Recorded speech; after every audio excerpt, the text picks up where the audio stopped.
Welcome back to WB Mason Presents the Joe Girardi Show. Joe, an interesting week coming up, the one game in Kansas City, and I have to imagine at this point in time in the season, you're not looking forward to flying somewhere for one game, but no. It is the way the schedule worked out. It is, and you'd much rather have the day off for your bullpen and your guys, but it's not going to be that way, so we're going to go and face James Shields, and it's going to be Michael Pineda, and you're going to see some gyrations, and it's supposed to be hot, so it could be interesting. Kansas City has played some really good baseball lately. What do you think has made them so good? They've hit.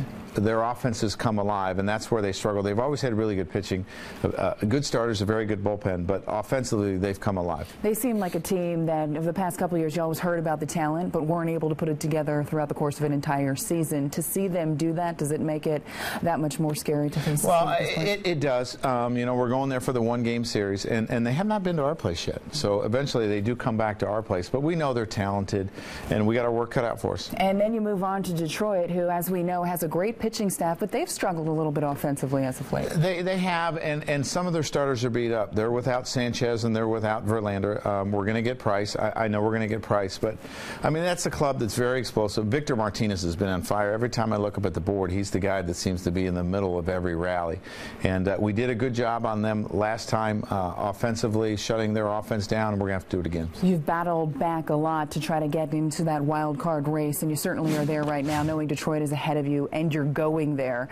As a team, what do you look at that series? Do you say we have to take all these games, or do you say we just need to win the series here? Well, I think you concentrate on winning series, because there's other teams that are ahead of us too in Seattle, and they're playing well, but you got to at least win series. And when you don't do that, you better make up for it in the next series. After that, it'll be Toronto, so you're back in the AL East, and Toronto is a team that seems as though early in the season they really had things going, but they've slowed down a little bit. Yeah, and it's hard to say. They've went through some injuries. They lost a big bat in Encarnacion for a good 6 to 8 weeks, which I think really hurt them.